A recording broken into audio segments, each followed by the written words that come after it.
Where do you think most run clubs go wrong? I think most run clubs go wrong trying to be for everyone. And this is why I think that there needs to be a lot of run clubs. Wow. Because every run club can't be for everyone. It just like systematically, I think at the core of it, like it's serving a certain audience. And I think it's like that old saying, like when you stand for, if you don't stand for something, you'll fall for anything. Exactly. If you don't stand for something, you'll fall for anything, right? In the same way, if you try to serve everyone, then you'll serve no one, right?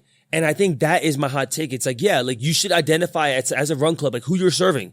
Like, That's what's good. your audience? Like, cause like if you don't have that, then you're going to just be trying to pull everyone. And then you're going to realize that the identity of the club doesn't really exist.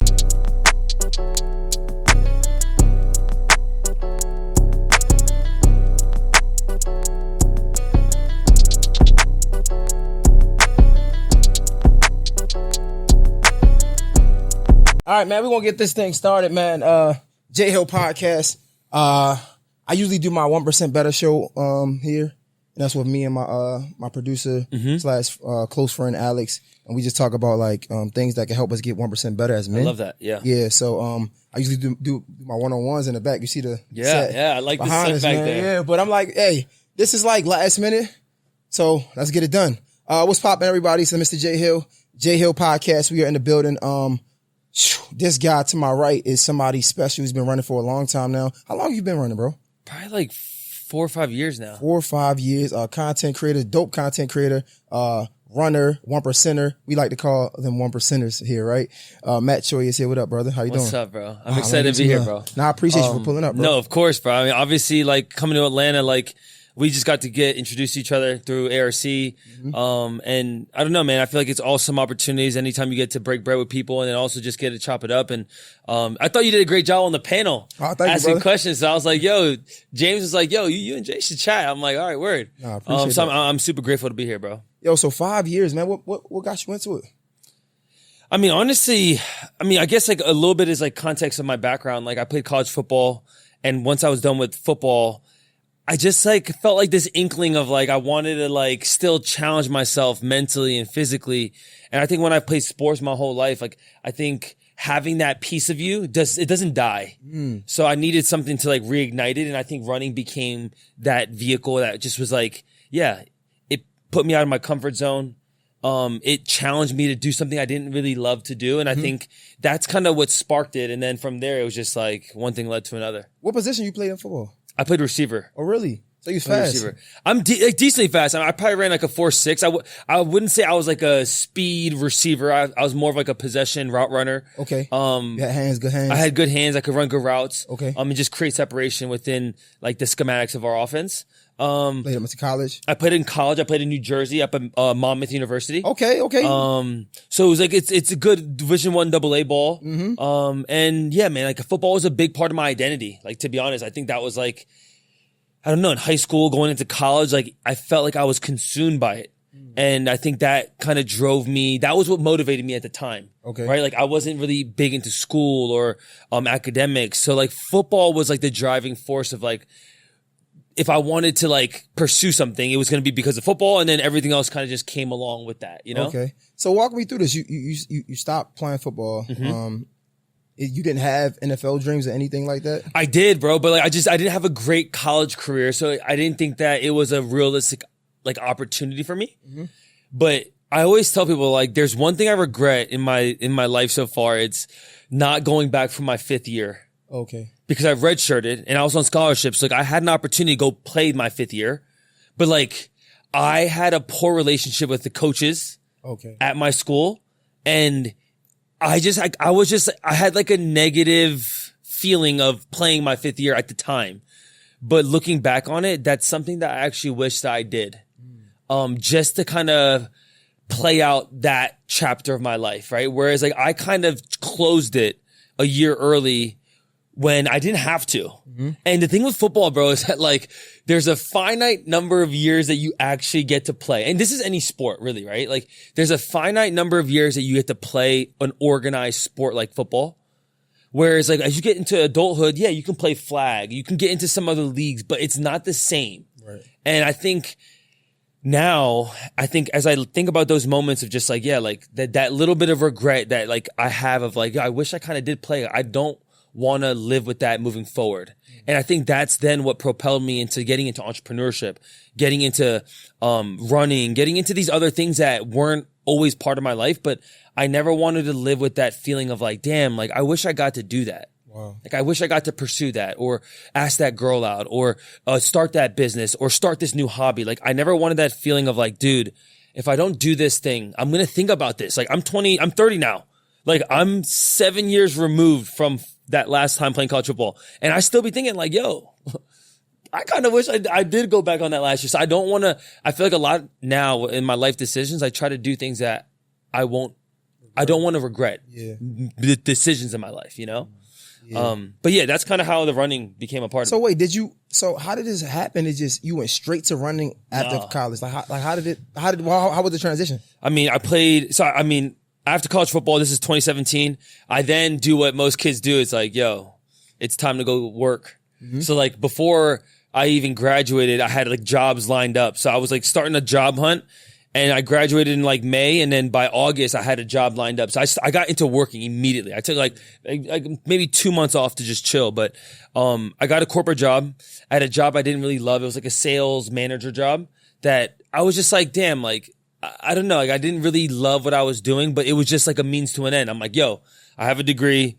Like the next thing that in life, you're supposed to get a job, you're supposed to start your career, and all like the typical like things that you're supposed to do after school. And after about 1.5 years, I ended up leaving that job and moving back home. And at this point, this is where that moment of like, all right, you're betting on yourself. What are you going to do? Like, how are you going to make money? So at that time, I became a personal trainer. Okay. So that's kind of where my content journey started. At the time, I was listening to a ton of like Gary Vaynerchuk, like Jesse Itzler, like a bunch of different entrepreneurs. And I was learning about media and about attention and about like, how to start personal brands, right? And that was actually where my content journey started. It was then when I became a personal trainer, I was like, yo, I need to acquire clients online. Wow. I need to like showcase to people how I could potentially work with them, right? Okay. So that's when I started going all in on content. But at the time, Jay, I had like 2,000 followers, bro. I didn't know what I was doing really. I was just like, oh, like, yo, Gary Vee talking about like, yo, you need to make content. Like, you need to make videos on whatever you do. If no one knows what you do, how can you expect someone to work with you? So I thought about that of like, oh, you need to be a media company and then whatever you do. Like media company lawyer, media company personal trainer, media company accountant, right? And that always stuck with me of like, oh, we live in a day with attention where everyone cares about what's happening on devices. And if no one knows what you do in the social media, internet world, then how do you expect to grow a business? And that really got ingrained in my software to then I was like, oh, I could then just have a hobby or interest. And at the time I was a personal trainer and then I was also coaching football.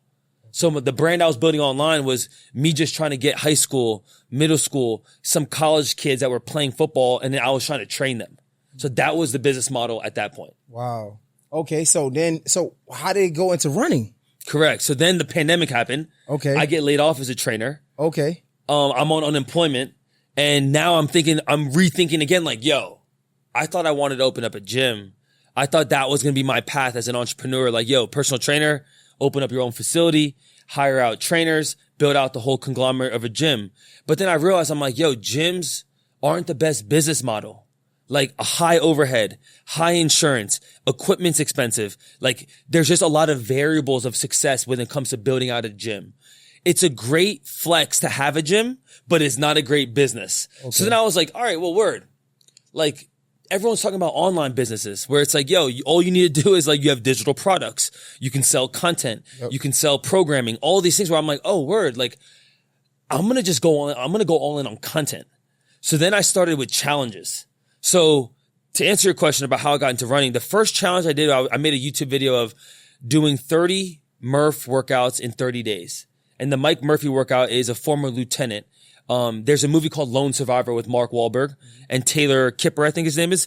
And it's based around these 4 soldiers who were, it was an operation called Operation Red Wings. They were Navy SEALs, and they went to a camp in Afghanistan or somewhere and in the Middle East. And they basically had to they were trying to extract information. And long story short, there was 4 soldiers who then got,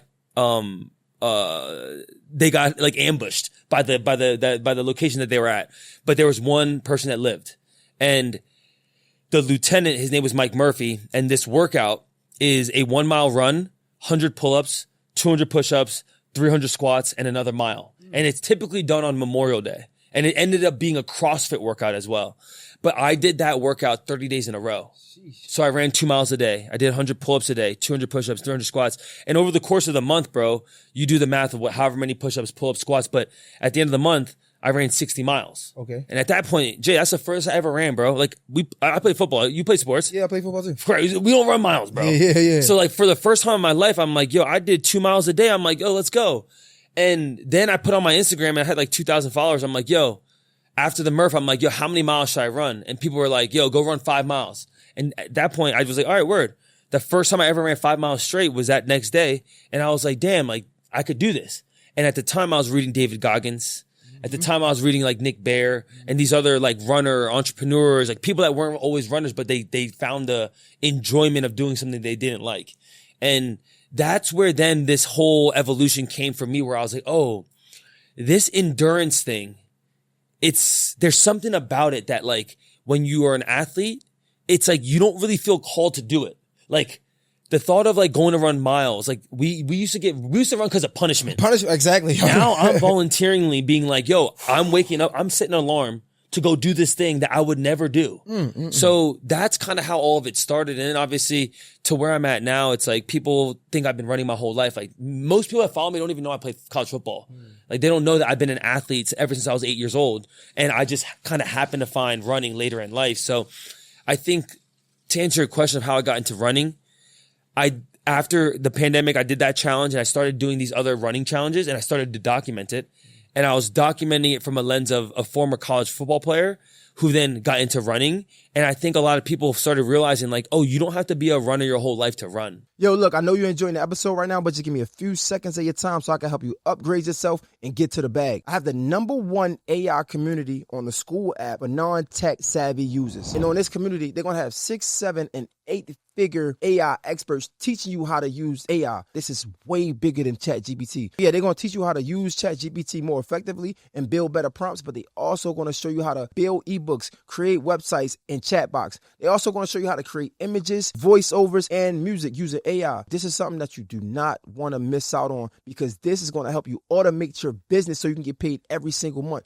Yo, we got bills that come out of our bank accounts every month. Therefore, we should be getting paid automatically every single month. Do not miss out on this opportunity. I need you to download the school app right now. Search Digital Boss Code so you can start learning AI and you can build your business. But I ain't even tell you the best part about it. Yo, this is a done-for-you business, meaning that you can resell it to other people and you can make 50% of the revenue each and every month. Download the school app right now, search Digital Boss Code, and start making this money. It's too much money out here for us not to be getting none.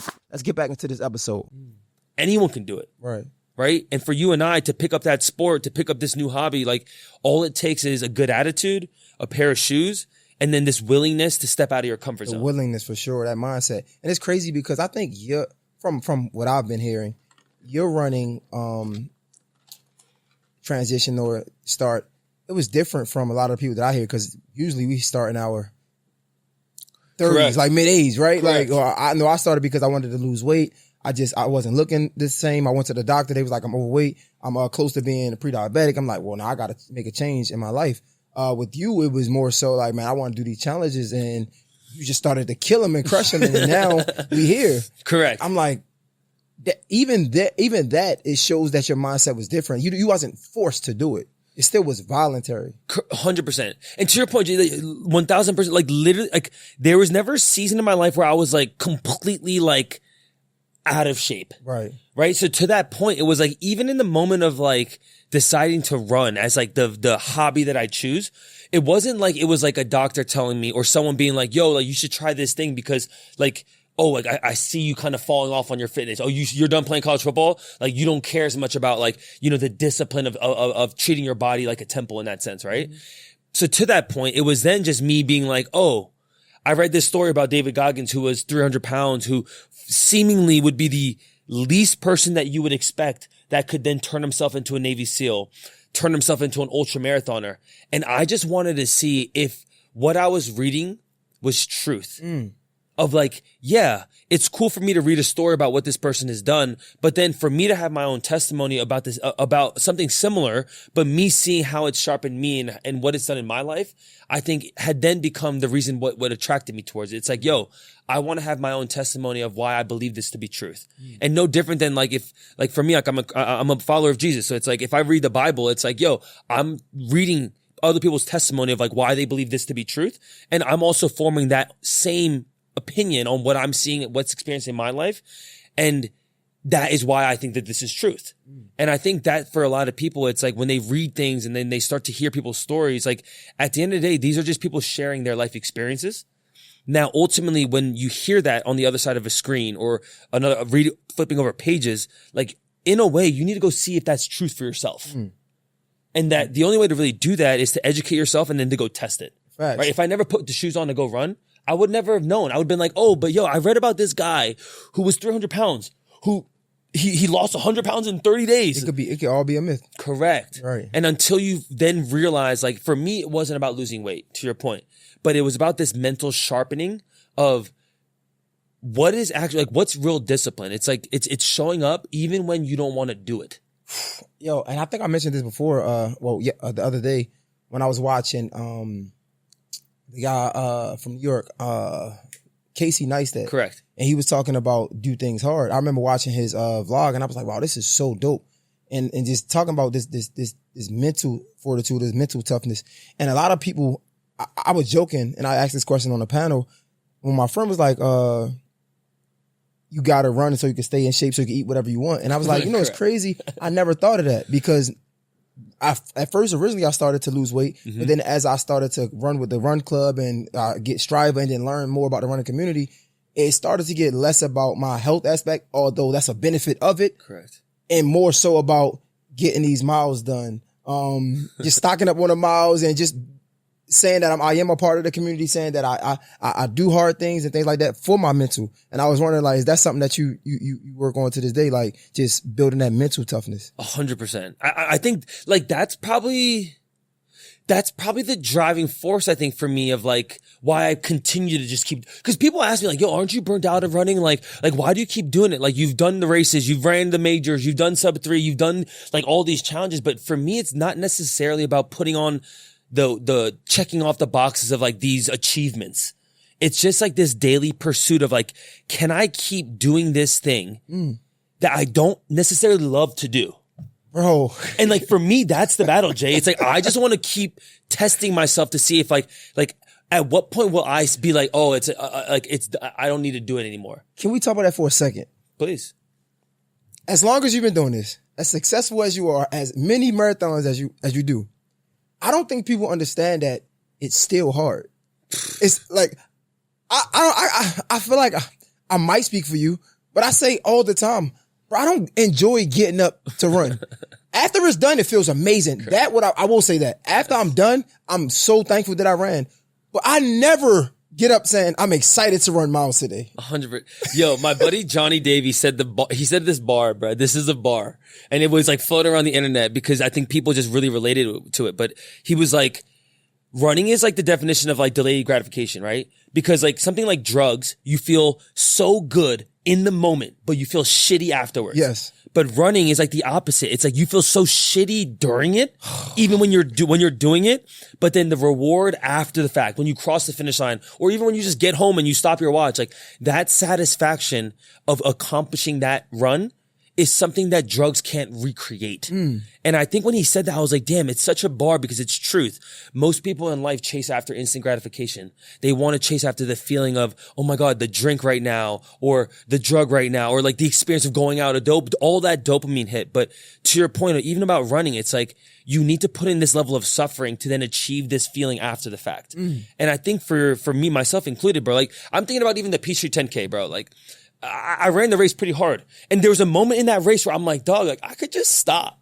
Like, yo, like, and not quit, but I'm saying like, I could just stop running hard. Yeah. Because like the gear difference of like the energy output of running hard and running easy, there's a level of friction required and a mental focus to keep running very fast.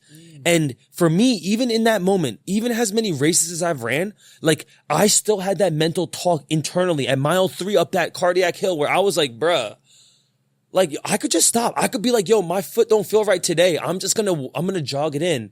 But for whatever reason, being able to overcome that inner voice of just saying like, yo, are you losing to that person? Like, right? Can you withstand that voice and just say, yo, I'm just going to withstand that energy. I'm going to withstand that inner voice for the next 20 minutes. And then let's see actually if I could overcome that. And I think for most people, they're dealing with their own struggle internally in day-to-day life. And they're typically losing that battle because they're not willing to suffer some level of discomfort. But the crazy thing is, from what I've learned, if you start running, right, and you continue to, and you be consistent with it, it will be so much easier to overcome those struggles everywhere else in life. But I remember when I started running again, I lost my weight, I lost 40 pounds, and I just continued to run. And at the time, my podcast was okay, but it it's entrepreneurship, so it's up and down. At the time, it was like a down for me, but everybody didn't know. But I noticed that the more I ran, the happier I was. Whereas though I wasn't fully focused on, I was focused on podcasts, but that wasn't my identity no more. Yeah. I was like, I would get my joy and I would get my fulfillment from running miles. If I did 4 miles yesterday, then I could just do 5 tomorrow, and then I accomplished something today. And I feel like a lot of times people don't understand the mental satisfaction that you get from running. And if they tap into it, then it could make your life easier because you, like we said, we're going through something tough to get that satisfaction, that dopamine, I guess. But you have to go through something to get it. And that's really what life is. If anytime we do anything with entrepreneurship or work, you got to put in some work to get some type of success. I mean, for the most part, of course, it's other people who haven't done that, but for the most part, you got to go through something to get something. Yes, 100%. I mean, very few people are like just that lucky in life where they just get handed everything. Most people, whether in whatever you're doing, not even in entrepreneurship, just in any form of anything that you do in life, like if there aren't some hills and valleys, then there's like the reward of getting to the summit. The mountain is not even like sweet. It's no reward. It's pointless to do it. 100%. Everybody would do it. You have to go through some level of struggle. And I think, running is a great analogy of life. I think in general, it teaches you a lot about patience and the delayed gratification of, what is required to actually achieve the thing that your heart desires. And I think for most people, like, and I think in society now, there's less people that are willing to fight for that struggle, right? Because I think because we have everything in the hands of our devices and phones and everything is about speed, at times it's create a mindset of not wanting to work for the things that you want. And I think for a lot of people, a sport like running, because it's not like just lifting in the gym, like there's more friction required to get into running than there is even just weight training or weightlifting. I make the comparison a lot of just like, if you think about running, like to even accomplish a half marathon or any form of a race, like you need to acquire enough skills and in enough time to build up the volume of you becoming a runner. But in terms of like weight training and lifting, like it doesn't require much skill. In terms of like, I need to be able to pick this thing up. Now, granted, if you know absolutely nothing about training, then you might hurt yourself in the gym, but the chances are actually less likely. Like it's easier to show up in a controlled environment, indoor, in air conditioning, than to go outside when it's cold, when it's hot, when it's raining. Like the variables, no different than in everyday life, are a lot tougher when you're going outside and you're trying to accomplish a run. Versus when you're just in a confined environment, a controlled environment, like in a gym. And it's no discredit to anyone that's more into lifting than running, but I think it just also just shows you like that life isn't always like kind of conformed into this box, right? Like running also, it challenges your curiosity of like, when you go to a city you've never been, like what better way to go see a city than to just see it on foot and to then go experience and to see where your body can take you. And I think that even opens up some level of curiosity and it just opens up new windows for a lot of people as well, outside of just like the day-to-day mundane tasks that people live in. That's a fact. But you've been doing this for 5 years, bro. I'm on my second year. And I feel like I faced burnout already. Like I remember when I first started running, I was running by myself. And then I found a run squad. Shout out to ARC, Atlanta Run Club. Shout out to James. Shout out to Tunde. That's how I got introduced to whatever. And then as I started to run with the run club, it was fun. Don't get me wrong, but it went from being a hobby to like almost a chore because I felt like every time I ran, it was hard. Even though we were supposed to have light runs, but most of the times I'm running with a fast group and it's like, this is tough. Correct. So I went from loving the running to like almost hating it. And now I just got back into like running by myself and I do a lot more easy runs. And now I'm starting to enjoy it more. What would you say to that? Is running fast all the time not a good way to go about it? Like how do you look at it? Yeah, I mean, I think in general, like it's kind of like you need a workout split. Like there needs to be a balance, right? Like obviously there could be seasons of training where you're trying to dedicate to getting faster. Okay. But the thing is, to get faster, it doesn't mean to run fast every single day. Right? Because your body needs time to recover after those like very difficult speed and interval sessions. So obviously when you're in a group environment, sometimes it's easier to get influenced by other people and other people's paces to try to like keep up with their pace. Cause it's like an ego thing. It's like, yo, like I'm not going to just go 8:30, 9-minute pace because I'm on an easy day when like everyone else seems to be like competing. They trying to go 6-minute pace, 6:30 pace, whatever. Yeah. At times I think as athletes, you need to understand restraint. Of like, yeah, like I'm going to just keep it easy, even though it might not be like the cool thing to do, or like I might hurt my own ego a little bit because I'm not running with the fast squad. Right. And I think at times, whether the restraint means not putting yourself in that environment to have to like feel that peer pressure. So just run on your own. Like on the easy days, bro, like for me too, like I don't really run with people on easy days because it's easy to run at other people's pace and not yours. Okay. And I think that's an important factor when it comes to any training program. Like, if you are trying to improve your speed in any distance of a race, you shouldn't be running fast every single day. Like you might have 2 speed workouts in your week, but in between those days, you should either do rest days completely off of running or you're doing easy days just to accumulate volume. So I think it's if you're just running on other people's speed and tempos, it is a easy way to get hurt, easy way to lead to burnout. And an easy way to just like, like you're almost competing against other people, not yourself. Wow. That happened, bro. I got hurt and got burnt out. My Achilles was torn, not torn, but like strained. Yeah. It was, oh my God, it hurt so bad. Achilles injuries are tough, bro. I mean, I've dealt with many. I've dealt with a lot of Achilles tendonitis too. Yeah, that's what it was. Yeah, like tendonitis. Oh my God. Yeah, so it's like micro tears. Yeah, oh my God, bro. Yeah, it sucks. It sucked. And then I had my marathon coming up. I was just over it. I was over it. But then now I got back in it and we back, man. Yeah, I think like there needs to be a balance. I think for a lot of people, like I think I operate in a similar fashion. Like I enjoy the group environment, community runs, run clubs. It's dope. But equally, like I think running for me is like an introspective time where like obviously as a creator, as an entrepreneur, like it's time for me to also like marinate what's going on in my world, in my ecosystem. And sometimes that's better done for me alone. Yeah. And a lot of times that's like in like the easy runs. Like I like doing speed sessions with people because I think there is a level of competitive nature. It also pushes you because whether you're getting pushed or you're the one pushing other people, there's like this, there's like a fair balance, a fair trade of like, yeah, like humans helping humans. Yeah. But when it comes to easy effort days, bro, a lot of times I just like, when I'm in Austin, I just run from my crib and I just do it by myself. And that's my time to run like, you know, anywhere from 4 to 7 miles, just super slow, easy. I don't even be looking at my watch. It's like, I'll just kind of go on how my body feels. And I think for anyone listening, like if you're getting into running, like don't feel so peer pressured to like have to go to run clubs every single day. Like maybe that's what like ignites. Yeah, it gets you into it. Yeah, because it starts your journey. Sure. You need your community. But after a while, like you also want to be able to build the muscle of being able to do it on your own. Right. And I think the ability to balance both is important. Yo, you talk about people helping people and we talk about getting people to run. That's one thing that I want so much, and I try to get other people to run. But every time I tell them, like, man, I'm not running with you, bro. You running all this, you run this fast. I'm like, bro, I'm not going to do that with you. Like, I keep trying to tell them, like, I'm not going to run 6:30, pace 7. Like, I don't even do that by myself. When I'm by myself, I'm doing 8. Like, you might not see it. Yeah. But I'm trying to get people to run so all the time, and they always intimidated because they see me. How do we intimidate people? Like, how do we get them to like, yo, I'm gonna run with him? It's a great question, bro.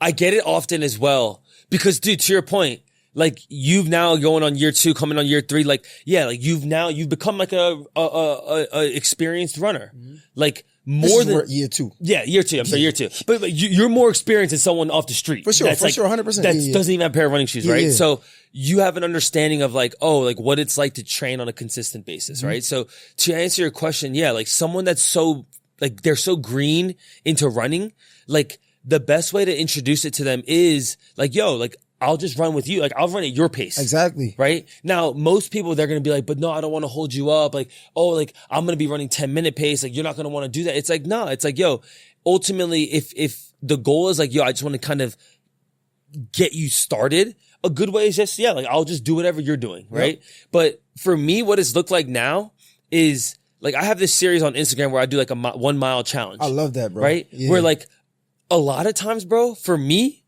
I like getting people that don't run to do that challenge because even for runners that do run, most people don't know what their mile is. Like they don't know what it is to do it all out. Like they obviously know like, yo, when I do 3 miles easy, I run 8:20 pace. Like they can understand that. Or like when I do a half marathon, I'm running this pace. But most people as they get older, don't ever time an all out mile. Yeah. So for me, like I like doing this with people that don't really run, bodybuilders, swimmers, like weightlifters, like people that are just like, they're in shape. They physically look like they're fit, but they don't really be running. And the first thing, Jay, they always tell me like, yo, like, I'm going to be embarrassed. Like, I don't want to run because I don't want it to be, then it's on social. So they're like, I don't want people to see. But like, for me, I always tell them, I'm like, yo, the point and the reason I'm asking you is because you don't run. Like if I only get runners who run to do the 1 mile challenge, it makes sense. Yeah. It's like, yo, this person, they're a marathon runner. So of course they can probably comprehend a mile. But the fact that you're in shape and that you don't run, it is more relatable to people because then they feel less intimidated that like, I actually might be able to push myself to do this. So to answer that question, I think the best way to help people that are just trying to find the sport is to meet them where they're at. And I think that would be the advice I would give to people just in general, outside of even the running context, right? It's like if you want to help someone, it's like meet them where they're at and don't judge them. Right. Because I think for most people, they just get intimidated. They're like, yo, I can't ever run with you. Exactly. And I think at times as people that are more experienced, like the best way to help someone is to show grace and mercy and facts. Meet them where they're at. And I tell them, bro, this is my fun time because I'll run again. Correct. Right? Like, bro, if you want to run, I know you're not going to come out your first run doing 5 miles. And if you do, that's okay. Right. But like you want to do 2 miles at 12 minutes. Hey, that's more fun for me. Like, let's do it. And then I can just do my miles later. It's okay. I try to tell them all the time. It's like, bro, you don't have to be intimidated, bro. I enjoy it. Cause a lot of times I'm here by myself. Like I want it. I was going to ask you when I first started, I didn't run with earphones. Yeah. With music because a lot of people wasn't running with music. Now I'm starting to run with music by myself. And I do enjoy it, but I don't not enjoy running with no music either. I was wondering, like, where are you at with it when it comes to listening to music when you run? This is a great question because it's funny. When I first started, I didn't really listen to music. And then, like, there were some moments where I would turn music on at, like, mile 22 of marathons to, like, just, like, kind of get me. Makes sense. Yeah, just, like, to push for the last couple miles. But the early part, I just kind of felt out my body. I wanted to just, like one, soak in the energy of the race itself, right? Cause like every city you go to, whatever race you're at, like, yeah, there's people cheering and you want to be able to like live in the moment in the present moment. And then as I've kind of progressed there was a moment where I just would never listen to music. I'm like, I'm solely going out here with just like this time for myself to just reflect on like what's going on in my life, in my business, in my, content, whatever the case might be.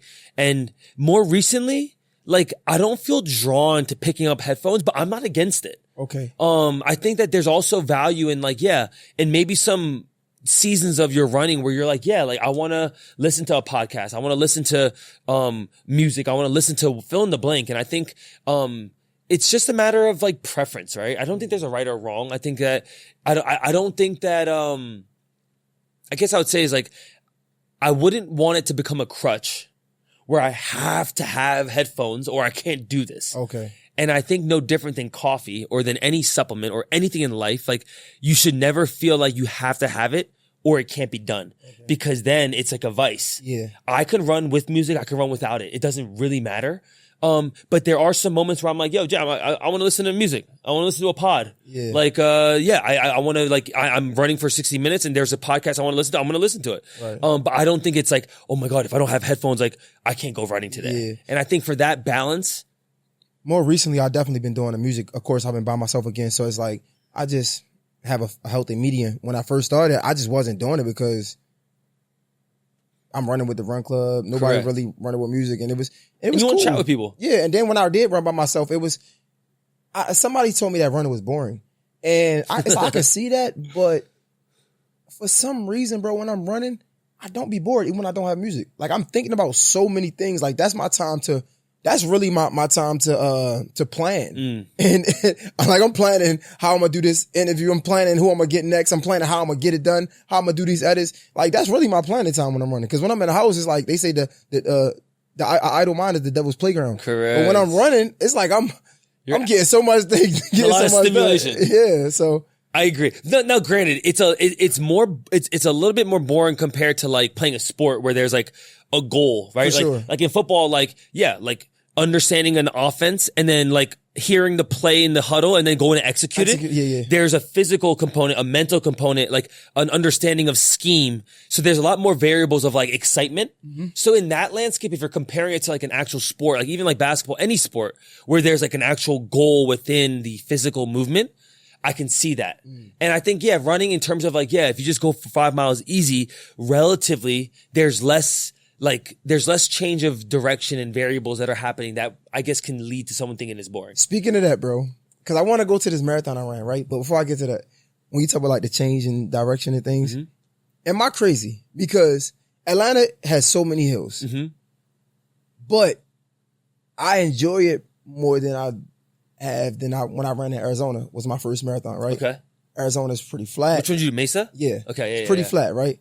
But in my mind, it's harder to run 5 miles flat than 5 miles with hills. Cause it's like, it's just more, it's challenging. It got peaks, valleys, ups and downs, and it's more entertaining. Like my mind is going, my mind ain't just idle. Yeah. Whereas though 5 miles flat, I'm just running straight. It's like, oh my God, when is this going to stop? What you think? Yes, I think that there's each athlete's a little different. Okay.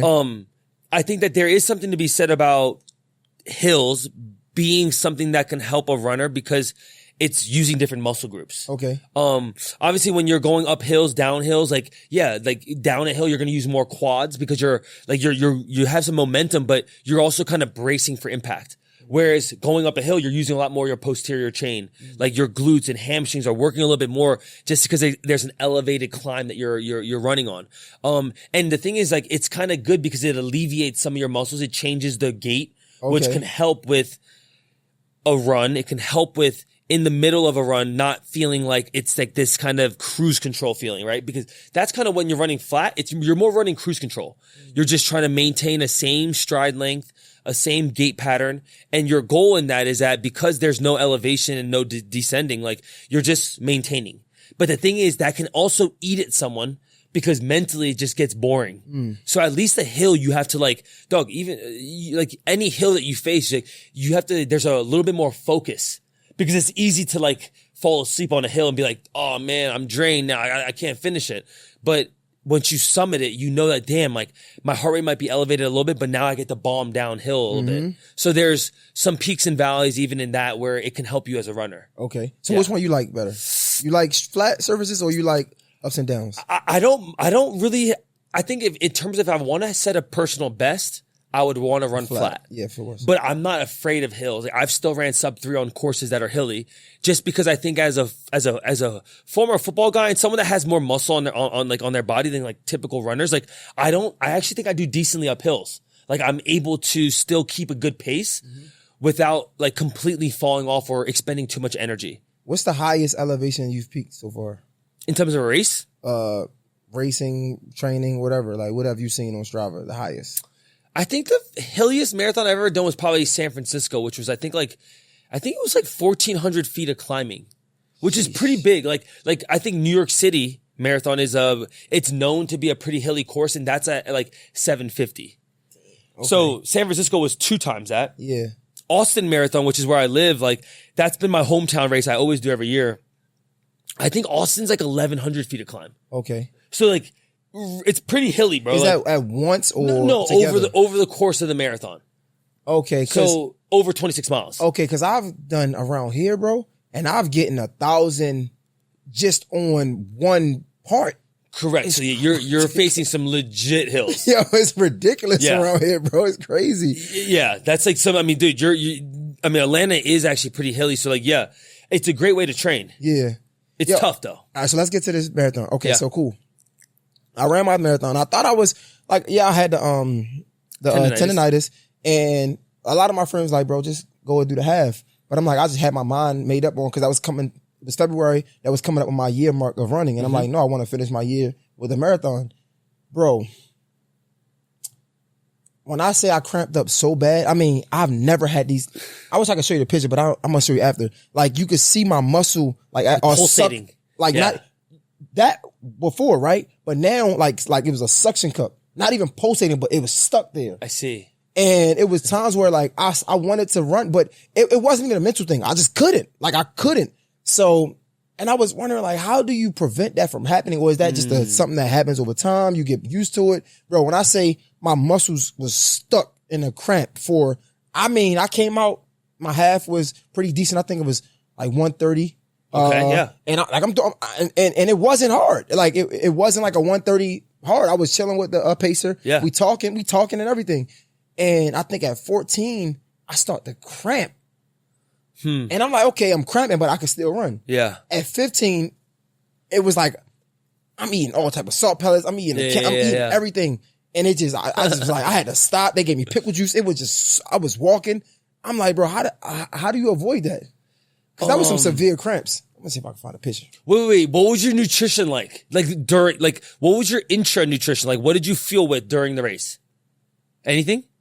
Just like gels, right? Just the gels. Okay, gels. You took them like every 30 minutes? No. I was doing it, probably 8-1, mile 6 or mile 6, I think. Fair. So to answer your question, I think the best way to avoid it is nutrition. Okay. Like, there's a mix of replacing carbohydrates, replacing electrolytes and salts, right? Sodium, during the run. Because if you think about 3 to 4 hours of movement and exercise, like, you're going to be burning a couple hundred calories an hour, which means you need to replenish a piece of that. It might not be you're probably not going to replenish everything that you're losing, but you need to supplement some of it. Yeah. So your muscles fully cramped at that point. Yeah. And I mean, this was just one, bro. I had one in my thigh. Correct. So then your body's facing a level of dehydration. Right? Okay. But then you're lacking sodium.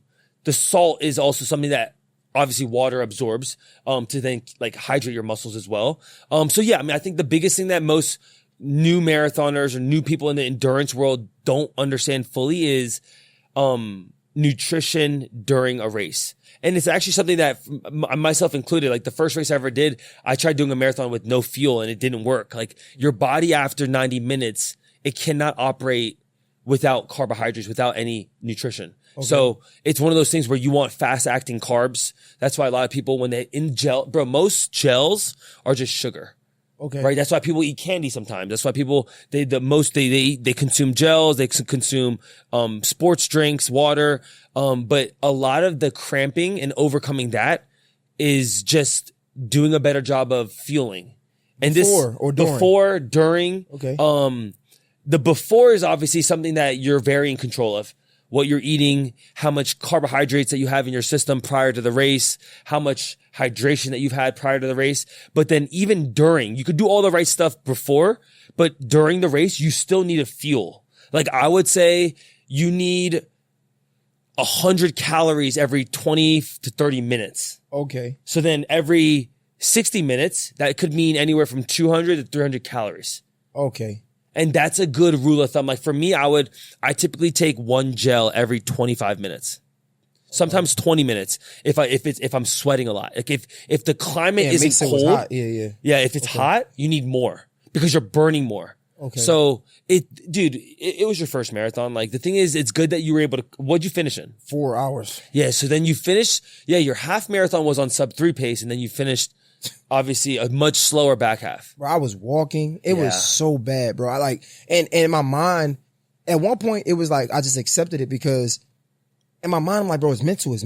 But it, like you saw, like it Correct. wasn't, I couldn't run. I'm like, bro, I can't do anything. Yeah. And I'm walking and I finished at 4 flat. I'm like, oh, I was hurt. Well, the thing is like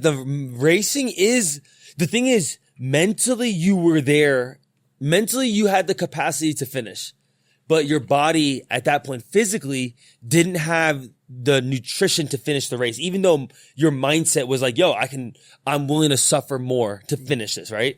And I think that's the balance of, remember even when I spoke about on the panel, it's like, anyone can accumulate volume, but the mental grit to push past discomfort, a lot of people don't have that. So if you know that you have that in you mentally, all you need to do now is to figure out how to physically support your mindset. And by doing a better job of feeling with nutrition, when you start to feel like the mental voice of like, just stop after 21 miles, bro. Like it'll, I think, push you further into races where you're then able to understand that like you've been through worse suffering. Because think about it, like how you were feeling physically that race, even though you wanted to keep pushing, you couldn't physically. Yeah. But if you figure out the nutrition component, you're going to be able to execute races at a better clip. Which also means that your mindset will be tested at different parts of the race and it's going to come across differently, but your body won't break down on you. Okay. Right? Like you're still mentally sharpening yourself, but you need to now get your body physically ready to withstand that effort. Bro, when I say every time I talk about it, I can feel a pain. I'm sure, bro. That was probably one of the most excruciating pains because it wasn't just that one. It was right here, everywhere. Right here. It was so bad. And like you said, usually when you cramp, we play sports, it pulsates, right? Like that was stuck. Like it didn't move. I'm like, I never felt that. I feel like I got shot almost. It was like, it was so bad. Let me ask you, how many marathons a year you think is too much? This is a great question. I don't think that there's an exact number. I think it just depends on the person. You know what I'm saying? It's like to ask someone like how many times should someone drink alcohol? Like how many times should you know what I'm saying? It's like a vague question to ask. Like I'm not a doctor and I'm not going to be like, this is the exact number.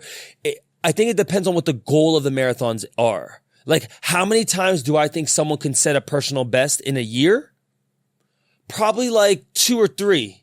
Like you probably have 2 or 3 like proper 12 to 20 week training blocks where you can dedicate to training and then go after a race. If you really want to set a personal best time and shave off time, right? Because like if you just run a marathon every month, the chances of you improving the time are going to be slim. If you run 2 marathons a year, one in the fall, one in the spring, the chances of improving the time will be greater because you're giving yourself more time to train for it. Okay. So it all depends on what the goal is for each individual because it's been proven people can run a marathon a day, technically. Is it healthy for them? Probably not, but they could do it. So whether it's actually doable is not the question. It's what's the intent? What's the goal? Like, what does someone want out of doing the marathons? If it's just to complete it and to travel the world and to be a part of the community, I could say, yeah, someone could probably do 4 to 12 a year if they really wanted to. But if your goal and your intent is to just set a personal best time and to just improve at getting better at the marathon, then yeah, like the 1 to 3 range is probably more suitable. I think also, in terms of the stress that running has on your body and your joints and your hormonal levels, yeah, like you probably don't want to put yourself into that extraneous training for more than maybe 2 marathons a year, just because if you're training year round, that means that there's a lot of cortisol. Training is stress on the body. It's stress on the system. So to give your body that stress stimulation year round is not the healthiest thing to do. So I would say a good sweet spot is 1 to 3 races a year. But I'm not saying that someone can't go do 12 marathons a year, 50 marathons a year, like 100 marathons a year. Like it's been proven that it can be done. Yeah, I feel like half marathons don't get the credit it deserves. They're hard too. Half marathons are a beast, bro. Like, I'm a fan of half marathons, bro. I'm like, they don't get the credit they deserve. Everybody's talking about marathons, but like, you should get praised just as much as you run a half marathon. Yeah, I couldn't agree more, but I think there's something to be said about half marathons too, because it doesn't require it still requires a discipline and dedication, but it's not as stressful on the body. Like most times, even if you run a fast half marathon and even training for a half marathon, the time requirement in terms of a weekly training volume is less. Also, after running a half marathon, you're not broken. Like you might be a little sore, a little banged up, but like less people are walking off like with like limps and like they're like people are typically okay after half marathons. It's obviously 13.1 miles still, but like people aren't as broken after them. Yeah. And I agree, man. I enjoy running a fast half because you go about your day and it's like, it was just like a quick long run. Yeah, yep, exactly. Like a cool, I've been seeing a lot of things on Instagram. Well, when people were saying, if you're in your mid 20s, early 30s, and you can't run a sub 6 mile, then you're not healthy. Do you believe this? No, I mean, I don't necessarily believe that because I think it all, being healthy is subjective, right? Like if you were to ask a doctor, like they would give you the basic generic health standard of like, yeah, like where's your blood pressure at? Like where's your BMI? Like how much fat versus muscle do you have in your body? And like, do you have a decent cardiovascular system? But like the thing is, someone could hit all those check marks and still not run a sub 6 minute mile and they would still technically be healthy. Like there's a lot of people that they're shredded. They have 6 packs, but they're not the fastest runners. So I think when it comes to the running context, if you are a runner and you run a good amount of miles, like, yeah, like sub 6 is like a general like standard of fitness in terms of runners. Okay. But I don't think that that's like a general rule of thumb for all humans. So I meant to say average man. Do you think that your average man mid 20s to 30 should be able to run a sub 6 mile?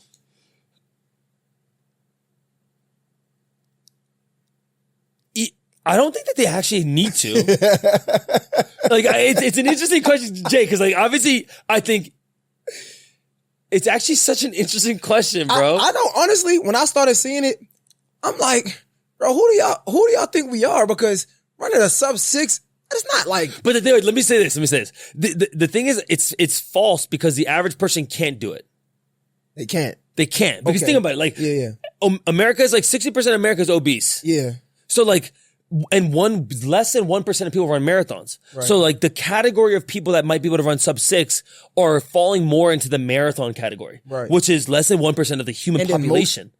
I would assume most marathoners can't run sub 6. A lot of them can't. Yeah. So I'm like, bro, so then sub 6 is not easy. Like, correct. Hold up. Like, time out. Where y'all getting this from? And that's what I'm saying. So like, think about like, then if you look at middle America, people that don't even run, if the standard for them is to run sub 6, when the person that is running marathons and halves can barely run sub 6, it will be a ludicrous statement to think that they should be able to. Yeah.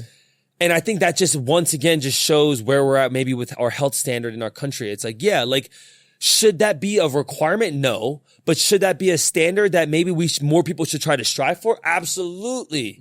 I think more people should strive to be able to do those things, but I don't think that it's like that everyone has to. Yeah. But it should be something that people look at and they're like, people shouldn't look at that and be like, that's impossible. Okay. They should be able to be like, oh, yeah, I can do that. So let me ask you this then. From not a beginner runner, right? But from somebody that's been running for, let's say 2-3 years. Mm-hmm. How hard is it to run sub 3 in America? That's a great question. Sub 3 hours is a challenge. It's definitely, it's being broken more now. It's more common to hit sub 3, but it's still like not a walk in the park for a lot of people. And I think that barrier used to be something that most runners would look at and be like, that's their North Star. Like in terms of amateur runners, like people like you and I, people that are hobbyists, sub 3 was the mecca of the standard of like, if someone was a pretty like serious runner as an amateur, because that was the qualifying standard for Boston. Now these standards are getting faster because more athletes are getting into it. The technology and shoes are getting better. So there's more equipment and tech that are allowing people to run faster times. But in terms of the standard itself of sub 3, it is a challenge to do it. Now, do I think that more people will break it? Of course. And it's already been proved that more people can, but it is still a challenge for a lot of runners to hit sub 3. And it's not something that is like a piece of cake. It is something that is very achievable, but it's still challenging. And I remember as a coach, I used to say this at group fitness all the time at Orange Theory. Like you want to find something that's challenging, but doable. And I think for a lot of good athletes that are getting into running and even runners itself, that is a challenging goal that is very achievable because it's proven. Like there's 50, 60, 60-year-olds that can hit sub 3. Equally, there's 20, 30-year-olds that can hit sub 3. Now, someone might not be able to do that on their first go round of a marathon, but it is a very achievable standard for someone who is putting running as like a hobby that they're trying to get better at. Yeah. And it just takes time. Yeah, I think that's my goal. That's my overall goal. Like you said, North Star. That's my North Star. My more immediate goal is to do sub 330. Just because the 4-hour thing, I don't really count that because I was cramping so bad. But my first goal is sub 330, and then my North Star is sub 3 hours. Bro, I think you're gonna hit that I think you'll hit sub 330 pretty easily, to be honest. Hopefully. Like I think for you, like 320. You should shoot for 320, 350, even 315. Because low key, bro, like if you came at 90 minutes on a half marathon, even at Mesa, like that means that you're on pace for 13 miles. It was 132. I don't want to lie. Okay, fair. I want to be honest. It's fine. Even 132, that means that you're on pace for a 305 marathon. Okay. If you kept the same pace on the back half. Now that's a big if. Because obviously you dealt with some nutrition, some cramping, some full body cramps where it stopped your body from being able to run, to jog. But in terms of sub 330, I think that's going to be pretty easy for you. Okay, so I should shoot for 320. I think 320 is a more, it's a more of a challenge, but it's still something that you can definitely hit. Okay. And yeah, all that's going to take is for you to test out nutrition during runs and simulating that kind of race environment more. And I think 320 is very achievable. Yeah, I told myself I want to get into some more halves. Yeah. This year, I just want to be more serious. Again, I just got into it. Even last year, I just started doing like 100-mile months, right? So like I'm just starting to really get serious with it. So I definitely want to hit that 320 mark, like you said, so I can eventually do sub 3. I think there's something to be said about like doing shorter races to help you with the bigger distance as well. Oh, okay. Right? Like the 10Ks, the half marathons, 5Ks even, like testing out your speed at the shorter distances is a good way to build fitness and build speed for the marathon. Okay. So locally, man, if there's races, if there's halves, if there's 10Ks, like just getting into because think about it, like racing is a little bit different than training. And even if it's a 10K, there's like a level of focus that you need to give for 6.2 miles to be like, all right, like I'm going to treat this like a race. And no different than running hard for just 6.2 miles in training. There is a little bit more of a focus when it comes to a race where you're like, yo, I have a bib. I paid for this. Like there's going to be hydration and there's going to be nutrition on course. I can use that. And like, I'm going to really see what I can do. I think getting into those shorter distances will help you when the marathon comes around to build that experience. Like you said, bro, you paid for these races are expensive. Bro. Fact. Like how do I become a influencer to start getting invited to these races? Like, how do I do that?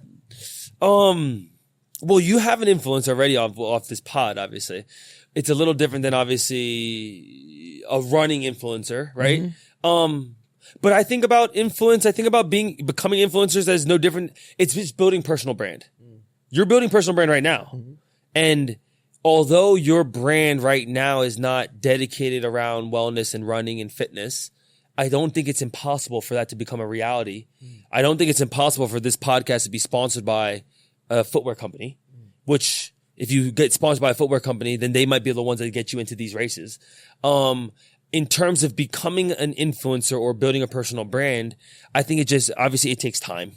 It's something it takes intention and accountability and discipline over a long period of time to build that and to build trust with your audience that like, hey, like I'm going to turn myself into a voice in this space.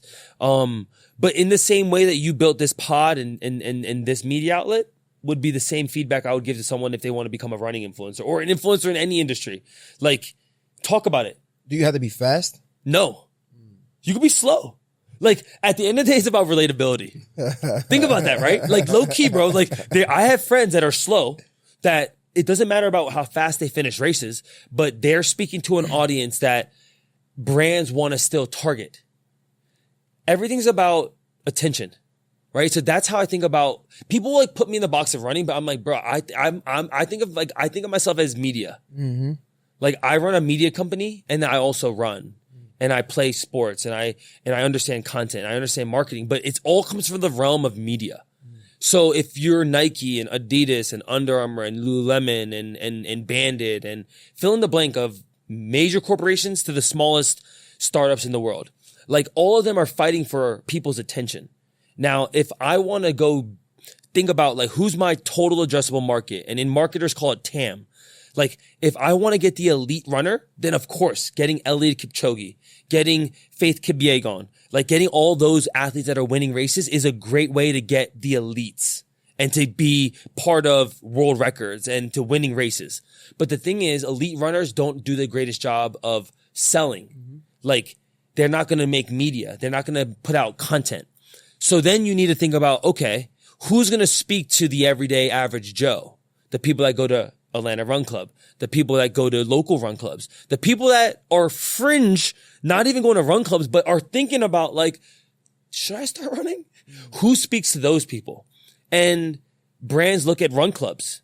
They look at influencers. They look at personal brands. They look at people that are talking about running as part of their content style and content journey.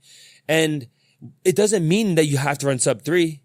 You could run a 6-hour marathon and be very relatable to the mom because you speak about what it's like to run and take care of kids and be a stay-at-home mom.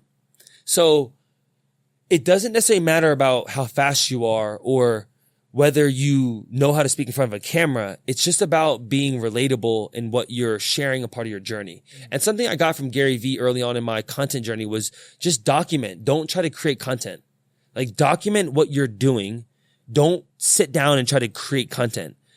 And I think that mindset shift early in my career helped me realize that I just needed to hit the record button and then get better at just getting comfortable in front of the camera and then allow like the focus in terms of the niche and then the actual hobby to then like show itself. Because to start, I didn't know that running was going to be the thing. And the good thing about just documenting is that you build the muscle of just getting comfortable in front of the camera, which then you realize you could just speak about anything. Mm-hmm. Like, I can come on this pod and we can talk about business and entrepreneurship and content and not speak anything about running. And I would be equally as comfortable if you and I nerded out for 2 hours about carbon plated shoes and about running and about marathons and about traveling and about how to deal with nutrition and all those things. Equally, I feel comfortable in that. But if I didn't just start hitting the record button, I wouldn't be able to do either. So I think for most people, in terms of answering your question, how do you become an influencer in anything? You need to just hit the record button and then get comfortable talking in front of the camera and then allow your own life experiences and journeys to then become the thing that you can then speak on. So yeah, you don't have to be fast. You could be slow and talk to the back of the pack runner. Like, I think about Peachtree. Like, how do you become relatable to people that are in corral M to X? Because that's a massive market, Jay. That's dope. Think about that. There's more people running in corrals M through X than there are in corrals A through M. Wow. That's so true. 35,000 runners are in that back of the pack. So who's speaking to those people? Moms, I am sometimes by some of the content I make is speaking to those people. And it's why I like sometimes going to races where I don't just go race. Because when I'm racing, I'm going to be in the front of the pack. But then you never get to connect the dots with people that are in the back of the pack that have maybe been following you, that have been supporting you, that maybe got inspired because of a piece of content you put out. And the thing is, when you're in that back of the pack, you're serving a different audience. Yes, will some of my content hit the people that want to run sub 3, and that's great. But the thing is, most people don't want to hit sub 3, bro. The average marathon time is 4 hours and 30 minutes, which means most of those people, like, they don't, Kipchoge's already showered, finished the race, showered, eaten food by the time that person finishes the marathon. So those people equally need the support and the love. And that's why someone could run a 5-hour marathon and still build a personal brand. Do you think people are thinking like this when they talk about being an influencer, when they talking about getting these brand deals? Because like it makes so much sense. I'm like, why don't we have? I don't see influencers that are in to the back. I don't see that often. Yeah, I mean, I think there's, I think more people are thinking about it just because I think there's more marketers, there's more people that understand media, that are maybe like, mentoring influencers that are coming up. Okay. But generally, I most people don't think like this because obviously a lot of people that are getting into running or influencing in general, like they're thinking of it in a way of like, yeah, like, oh, I just need to run fast. Like running fast, you know, putting up time goals will be what draws me more attention, which is true. Like that's one way to build out an offense, right? It's like no different than in football. There's multiple ways to win. Mm-hmm. And by hitting PRs and by being the fastest in your age group, by running really fast is one way. But a whole nother way is to be able to do that, but then also speak to the middle of the pack, to speak to the back of the pack. The thing is, I think what a lot of people don't understand is how to build a larger distribution outlet. And how do you do that? It's by building out your addressable market. And for me, I've had mentors in my space when it comes to the media world and in the marketing world of like, Matt, like what is your total addressable market? Who do you speak to when you post a video? Like who's watching those videos? Is it only 24 to 30, 35 year olds, like guys that are your age that are wanting to be like Goggins, that are wanting to do sub 3? Or can you also speak to the mom who has 4 kids, who still enjoys running, that still can relate with you? Or the 13-year-old kid who I saw at Peachtree yesterday that was like, man, like I really enjoy your content. Like what kind of range in terms of distribution in terms of people can watch your content? And I think something for me I've always thought about is like, yeah, how do I serve the 13-year-old and then the 70-year-old? And how does my content, the different styles of content that I produce, still hit people my age, people older than me, people younger than me? And like what pieces of content will still trigger a level of attention from all of that? Wow. Yeah, you know, we're talking about like this gaining an audience. The one thing that I've been seeing in that I never wanted to do, but partially, is like you get a part of a run group, right? Mm-hmm. You start running, you get consistent with running, and now you want to start your own run group. And it's like, I don't know how I feel about that because it's like, I'm a part of Atlanta Run Club. Mm-hmm. And it's like, I want to be a part of Atlanta Run Club. Like, yeah, I probably could start my own run club, but I feel like, why take away from something when we could just build one thing? And then nowadays we see the beefs, the club beefs, the attention, which I don't understand. Me neither. But it's like, why don't you think we put more into like one group instead of like always trying to start our own? What do you think? That's a great question, bro. I think it's because there's ego in it. And at the core, people like that feeling of individuality, of like saying that they kind of did their own thing. Yeah. And I think with that also comes something that is beautiful along with that individuality, is that maybe some people think that they can serve a different audience. Okay. Right? So like, in the same way, right? Like we use Atlanta Run Club as an example. Like ARC has become one of the biggest run clubs in the world, in Atlanta specifically. And people in that were formerly in Atlanta Run Club has branched out and done their own things as well, or have tried to. And at the core of it, people are still getting into running. And that's the win. Yeah. So for me, my opinion on it is always coming from the place of abundance. There's enough room for everyone. Now, in terms of making one thing the biggest thing, or having one thing still be big and then other things branch out and there's micro groups that get built, I think regardless, if there's more people running, that's always the win. That's the matter, yeah. The thing is, the ego of humans is, oh, that person is copying me. That person stole my idea. That person is trying to get the partnerships I'm working with. That person's trying to steal members from me. At the core of it is just a human flaw thing that we as people we struggle with that as humans. And I think that's what happens with the beef of like people feeling like, oh, I left that run crew because of X, Y, and Z. Or that run crew now has gotten too big and they've changed. This run crew I felt disrespected at. And fill in the blank of whatever legitimate drama or trauma that people have felt in a run club. They have legitimate reason to feel whatever they felt, because at the end of the day, not all humans are going to get along, Jay. Yeah. Right? Like it's a ludicrous thing to think that like all of us as humans, even in a hobby that we all enjoy, are going to get along. So obviously people will venture off. It's no different than why, like even if you look at the biggest companies in the world, bro, like there's competition, and sometimes competition breeds excellence. Mm-hmm. Because you see someone doing something and you're like, oh, I feel like I could do it better, or I feel like I could do that. And sometimes that's great because it inspires other people to also build their own thing, which I think is a great thing. To me, I don't ever think of these things as competition. People think that because like maybe they don't have as much of an abundant framework of like, yo, like everyone can win, right? Like just because you're winning, it doesn't mean that I can't win. Like you and I can both win together and even separately, but it doesn't hurt each other. And I think that's something that I always try to challenge my friends that have either tried to start their own run club or have dealt with, people starting run clubs that have left their organization. And at the end of the day, man, like it's no different than me as a creator. Like when I post content online, bro, it's now me putting it into the world and it's allowing other people to take that idea. When someone takes my content idea, I don't think of it as like, oh, screw that person. I'm not going to speak to them anymore. When I see them in person, we're going to have beef. It's like, nah, like, yo, I would hope that someone would take something that I've done and make it better, hopefully. And that's just how I operate. Now, I also understand that everyone doesn't operate in that way. And it's an easy way nowadays because people just think that like, if it's my idea, then I'm the one that made it and no one else can copy that.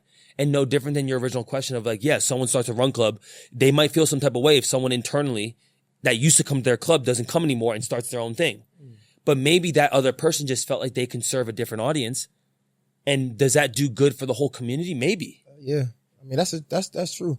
I think that's when we talk about serving, that's at the core. That's all it should matter about. We complicate things as humans. We have our ego. We want to be seen. We want the acknowledgement. When I mean, honestly, when you believe in God, like the acknowledgement only supposed to go to one person. If we being real. If we being real. So 100%. Yeah. It's a lot of people out here playing God. But brother, and I think that's the nail on the head. It's like what happens now is that human flesh, we look to the left and right for validation instead of up. And I think that is the real reason why so many people have ego and they have scarcity in their heart, because they feel like, oh, someone's going to take something from me. If you don't realize that the Lord's already blessed you and that you need to stop thinking about, oh, what other people are doing and just honestly receive your validation from the Lord. And that's it. And it's the same way. There's so many churches, bro. There's so many churches that are serving different audiences and different people because the gospel, the word itself is the source. And the way that a preacher can then take that word and then be able to communicate that message to their congregation is going to be different. No different than why different run clubs exist. Like there's going to be different run clubs that are going to hit a different audience, and no different than creators, no different than entrepreneurs, no different than businesses. And I think that's how I've always thought of things. It's like, yo, we need to think more abundantly in this world, less of like, you're taking mine. It's like, nah, this is for everyone. You said, speaking of run clubs, I want to stay here for a second. You gave a hot take on on the podcast. And yo, you was wearing the Alpha Flies on our panel, dog. I seen it after. I was like, damn. But, so honestly, I'm not going to lie. So I've been wanting to wear them. I've seen somebody wear them like out, and I didn't understand it because again, I'm in this run club and it's like rules and I'm starting to learn. So I never wore run shoes, but I seen somebody wear it. I'm like, oh, this is fire. Like I'm going to give it a try. And then I saw your message after. I'm like, oh shit, I probably look like an idiot. What's like why we can't rock some fly carbon fiber shoes, bro? I mean, this is just my PSA. But yes, like I mean, in my opinion, like super shoes carbon plated shoes are only meant for racing. And the reason I think that is because the plate in the shoe itself is not conducive for our foot. Like the way that our foot fits into a very narrow shoe that has a lot of cushion, that has a stiff plate in it, forces our foot to not do much work. And it's why at a performance level, it gives you more boost. It gives you more propulsion. They say it's 2 to 3% of every foot strike that you're going to get more efficient. And because of that, your foot doesn't have to do much work. So the reason I say that it's not the smartest to wear this casually, to wear this going out, to wear this while you shop, is because then your foot relies so heavily on the plate. And then your foot becomes very weak. So there's a lot of studies now where doctors, and I'm not a foot doctor, right? Like I'm just a runner I'm just a former athlete that has experienced what it's like to run in plated shoes all the time and what it's done to my foot, which over time for me, it's led to foot injuries. So that's why I personally just only use carbon plated shoes when I'm doing fast track workouts and when I'm racing. And now there's a bunch of foot doctors and there's science coming out now that when your foot overly relies on plated shoes and cushion, it then gets weak and then it causes potential foot injuries. Oh, wow. And that's why I just make those videos where it is my hot take. Now, granted, what someone wants to do with their money and with their shoes is entirely up to them. But when it comes to staying healthy and doing your best to stay injury free and to extend your career as a runner, I do think that there is science proven now that running and leisurely walking around, leisurely walking around in plated shoes is not the smartest use of that shoe. Okay. But obviously, yeah, people could do whatever they want, but the goal of carbon plated shoes is performance. And if you think about like history and if you think about where running even began, like most people ran barefoot. So at the core of it, the strength of people's feet 50, 100 years ago was much stronger than it is now because now we have cushion shoes, carbon plated shoes. People don't have to have as much foot strength to still execute faster times. So we're relying on the technology of shoes to still execute fast times where, yes, do I think that strengthening your feet, having a strong foundation in terms of your feet is a major pillar of success in staying injury free and improving performance? I do believe that's truth. The shoe itself should just be the cherry on top of like, yo, I put on these shoes and I feel even faster. Cool. So I'm gonna go ahead and run a half a marathon in my Nike Air Max. You should not the Air Max. You should run them in the Alpha Flies, the black Alpha Flies that you wore. Right. I'm gonna wear some. I remember when I first started running, I tried to run in my like Nike Vapor Max. I thought they were running shoes. Boy, was I wrong. I'm like, yo, what? These are so uncomfortable running. Yeah. But anyway, I want to stick to the hot take. Give me your hot take on run clubs. Man, I don't even know if I don't even have a major opinion on this. Like, cause Chris Williamson had that one clip where he basically said run clubs are for dating, right? I think that's already a take that's out there that I believe, but also don't believe. It just depends on the club that you go to. What do you think most run clubs go wrong? I think most run clubs go wrong trying to be for everyone. And this is why I think that there needs to be a lot of run clubs. Wow. Because every run club can't be for everyone. It just like systematically, I think at the core of it, like it's serving a certain audience. And I think it's like it's like that old saying, like when you stand for, if you don't stand for something, you'll fall for anything. Exactly. If you don't stand for something, you'll fall for anything, right? In the same way, if you try to serve everyone, then you'll serve no one, right? And I think that is my hot take. It's like, yeah, like you should identify as a run club, like who you're serving, like that's what's good. Your audience, like, cause like if you don't have that, then you're going to just be trying to pull everyone. And then you're going to realize that the identity of the club doesn't really exist. Wow. So I guess that would be my hot take. That's good. That's not bad. Yo, have you ever got into the space of doing marketing for big companies? You know, you get hired, you start running, then some people get hired. Yeah. You know what I'm saying? Marketing rep. Marketing rep from like a running perspective or from media marketing? Marketing perspective. No. You know how Nike comes, they see people running, they hire you. Of course. No, not in that lens. But I mean, obviously I've worked with most of the major brands in the footwear apparel category, but never in the lens of me providing like consulting from a marketing perspective. More so just from a creator of just like what I think would do well from an activation or an event standpoint, but never from like a consulting kind of marketing. Not even consulting, like as an employee. No. So let me ask you this, because somebody that's, I'm new. So like, I want to get paid for running. I want a job at Nike or whatever the case may be. And I'm wondering, like, on the front end, it's like I know that being the middleman is where you make the most money. Like consultations, like that's where you make the most money. And being a contractor, like I know that, right? But in my mind, I want to get a job working for Nike. It's cool. Somebody has been working 5 years, right? What do you tell the new guy? You speaking to me, like the guys that just start running and like they want the jobs with the companies and they want to do all of the things. Like, what do you tell them? This is a really good question, but I think my answer might be in my perspective, but I think that those times, those positions and those companies are a good stepping stone into something else, right? I don't think that should be your North Star. Like for me, I've never had the desire of after I've gotten to work, and maybe this is just because I've been blessed and fortunate to have worked with some of the biggest brands in the world. But like when I started making content, Jay, like I never sat down and was like, I have this desire to work with Nike and Lululemon and Adidas and fill in the blank. And now I've been able to do those things. And maybe that's why I never had that desire. But like, I was never like, I'm going to go be an employee at Nike. Because to me, you're just another cog in the system. Like I want to just work for myself. And then I will do contracting work for those brands, right? Like me as an influencer, I get to become a contractor for those brands. And you're not stuck on one. Correct. Like I'm not exclusively with them and I'm not on their payroll, but if they have a release, if they have a campaign, they might hire me to go talk about it, right? And I always saw it from a lens of I never had this idolization of a brand.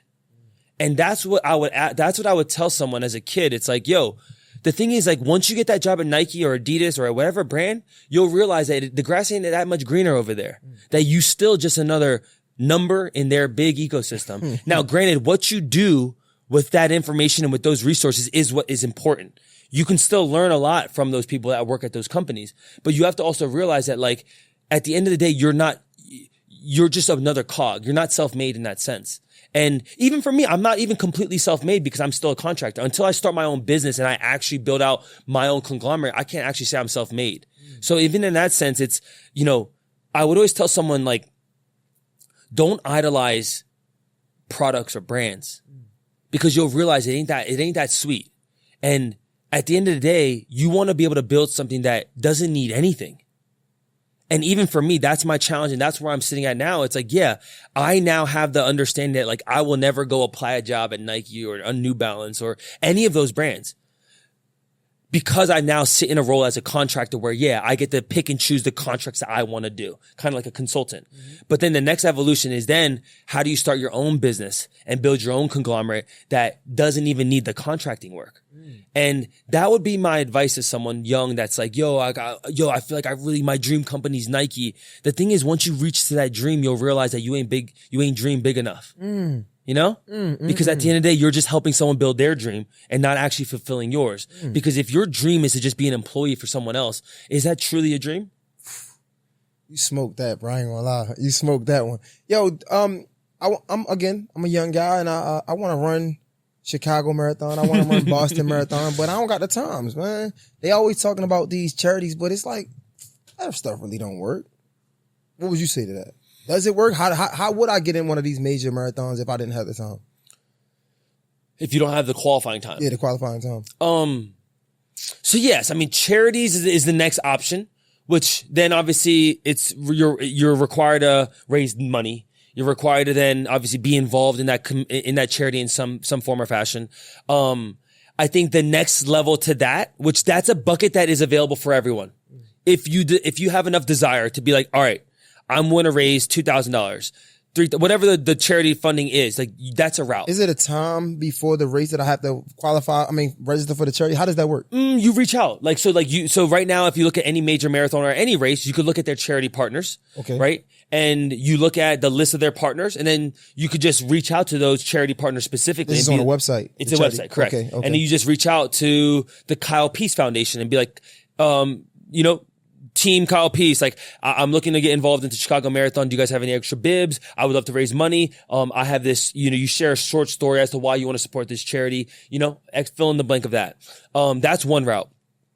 The next route is, figuring out what brands potentially are sponsors of a said race. Now, as an influencer, this might be a little easier because your leverage is media. Your leverage is attention of, hey, I have X amount of followers. I have X amount of this. And I feel like if I run the race, then we'll be able to get this type of viewership, right? So that as an influencer, that might work.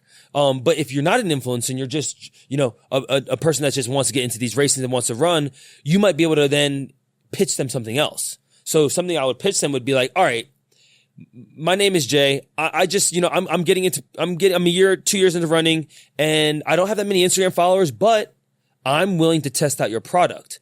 And I'm willing to make you some videos on your product that you could use as ads or that you could use as part of your, next promotional campaign. And now granted, this is like you're shooting a shot at the dark, right? It's like the chance of this happening is not impossible. But yeah, it's going to be a shot. You're shooting your shot. You pitch them on like, hey, like what would it look like if you can give me a bib, if I'm willing to make you content and talk about, the products that I'm going to use in this training buck, and I'm only going to use your products. Like, would that be something of value? Now, granted, this is already hard for influencers to do with 15,000 followers. So yeah, if you're someone that has 500 followers, that might be a shot in the dark, but why not try? So that's another route in terms of, reaching out to brands that potentially work with the said race. And then another way is like just put your name in the lottery. Like then you're no different than when the lottery's big. Like you're just literally putting your name in. Hundreds of thousands of people are doing that. And you might get it and you might not. And obviously all those examples are just different ways. And the best way is you train your ass off and you try to qualify for it. Something I know is tried and true is the charity route. Okay. Dead ass. Like that's the best route. If you really want to do a major, find a charity that you want to support, that you feel like you're connected to, right? Because that's something that's massive too. Like don't just pick a random charity because then it's going to be really hard to raise money. And then you're going to be in a hole of $2,500 and you're going to be like, damn, I had to pay this out of pocket. Like pick something that means to you. Like if there's something that your family has been connected with or that you have a family, like that you have an actual emotional connection with, it helps drive the story. And also just helps it be connected to you. But those are a couple of different ways to get bibs. Yeah. I know, running a major is something that we all, like, I know I want to do. Facts. And I'm like, bro, I'm looking at these times nowadays. I'm 34. I'm like, there's no way I'm running this. Like, you'd be. Bro, you're gonna get to the point where I think you'll be able to. Bro, they asking for like at 34. I think it's like it's not even. It's 3. But once you become 30, when you become 35, it'll be 3. Okay, because 34, I think it's like 2 something. Well, I think under 30 is 255. Yeah, it's like, and then 30 to 35 is sub 3, and 35 to 40 is 305. So yeah, it's. Bro, it's tough. But Jay, you gonna be there, yo. All right, man. I appreciate you. You gonna be there. You right there. I appreciate you, brother, man. But this is a great conversation, man. I think we talked a lot about just, of course, running, but things that new runners can learn from. And I think I enjoyed it for sure. Watching your content, bro, it's so dope, especially like getting into it. And I'll be looking at your content, I'm like, man, I want to create some content. Yeah. But I don't think people understand how hard it is. Like, they think you just get out there, put up the phone, and nah. Yeah, it's dude, the hard thing when you're running is that like trying to do it while you run. Cause like that's what's hard is like when you're running fast, it's already hard enough just running. And then when you pull out your camera and you're trying to make content, you're trying to come up with words. Even yesterday when I was like 2 days ago at the Peachtree, like I was like, damn, like even for me, when I'm out of breath, I'm like, I'm not trying to say much. So I agree. I think, putting yourself out online, bro, it's challenging. You've done a great job with the pod. Like even this, it's like when you first started to now, like, yo, you've learned so much about yourself and about production and about media and about, micro content, cutting up clips, right?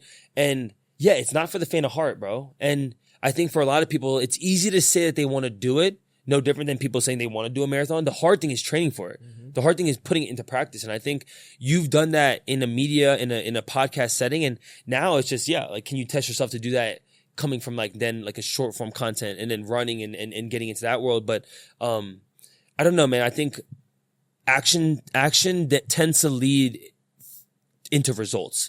And you've put a lot of action to the pod, which have led into results. Sure. And I think in the same way, for someone that wants to get into marathons or getting into content and creating, like, yeah, you just need to take action on it.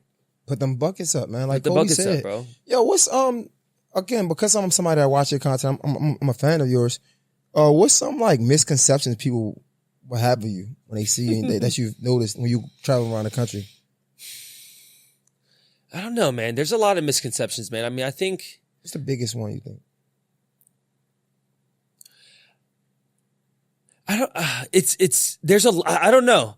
I think a lot of people, I think, misread me because of like the perception of me online.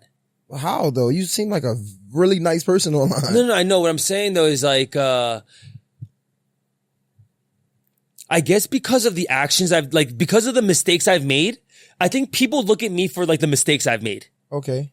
Right. And in that sense, I think the misconception is that like I'm a selfish person, or that like, oh, like all he cares about himself, is that like he's willing to like put himself above all. And like, obviously because I'm creating media and content around what I'm doing, and obviously, and sometimes doing it in a way which might be deemed illegal or deemed, irresponsible or selfish, of like, even like the e-bike stuff or even the bib mule stuff. Like, these are things that I think people hold that against me without ever speaking to me.